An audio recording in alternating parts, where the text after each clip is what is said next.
I grew up here. So I've been going in there for 53 years. It's familiar to me. You know, as kids, we fished in there, we walked in there, we built forts in there.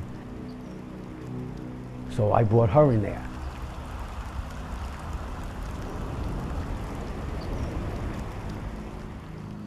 Now, we conclude our examination of the park in Howard Beach, Queens, where Karina Vetrano was raped and murdered while on a jog last August. Her killer remains at large, but the exclusive profile created for us by Stalk Incorporated and John Kelly indicates someone very familiar with the area. That may not mean someone from Howard Beach. And recently, police and Karina's father, Phil Vetrano, have cast their gaze towards the higher crime neighborhoods that ring Howard Beach, looking for a suspect. You know, at first they thought it was a stalker or somebody that followed her, or she didn't know she was going running until 10 minutes before she went. The what? Her ex-boyfriend. Yeah. Huh. How long has he been? Was he her boyfriend at the time? On and off. But checked him out. How? Where his phone was, took his DNA. Oh, they did? Of course. They took my DNA. Of course. They took everybody's DNA.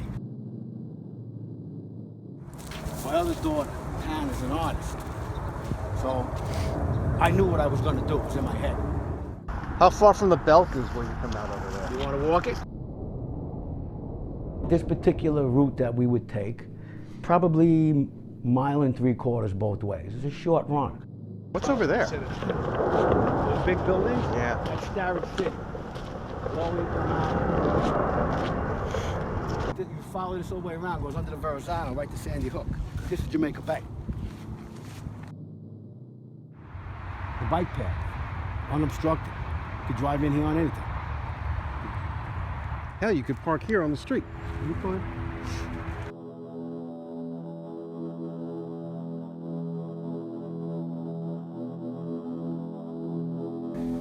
Back feeling better?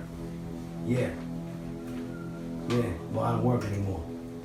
Totally retired? No, this is what I do. Fair enough.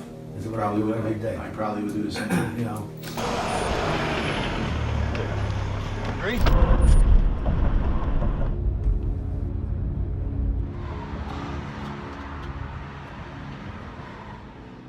But now it appears more and more that this was random. Still could have been. It could have been, but you think that it's more likely random than not. The timings don't coincide. No. She randomly went jogging here, randomly went jogging there. Picked different paths. I mean, he could have just been sitting there or walking there or meandering through that pathway in the hopes of finding her or anybody else.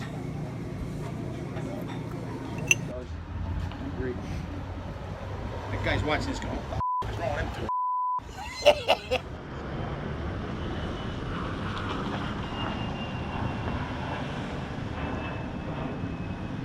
I don't know, there's something about this that made me think that the person is from within the community, not outside the community, so. Again, you're going on probabilities. What's your takeaway from all this? What's my take? My take is the guy's gonna get caught. What'd you think of Phil? A grieving father who's made this his life's mission now, as I think most would. He's a really intelligent guy.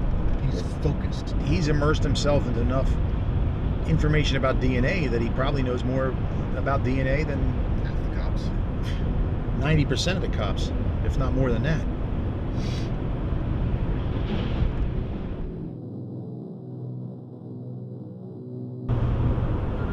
That's my daughter. Hello? Hey, what's going on? Okay, all right, so am I actually. We're actually just pulling out of New York, all right? All right, I'll just talk to you when I get home. All right, bye.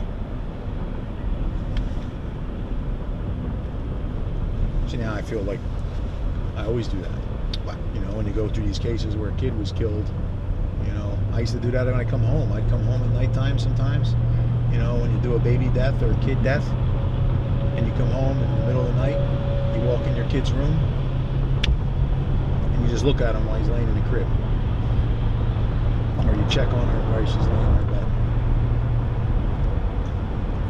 Why? Because you feel like life is so precious at that time, and that how easy it is to have that taken from you.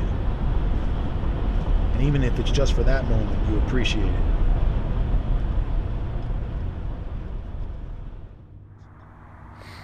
Did you carve this? I did. 1986 too? That's infinity. And why is that? Why'd you put Because it she there? lives forever. That's infinity. The NYPD needs your help with this investigation, and anyone with information should convey it to Crime Stoppers right away.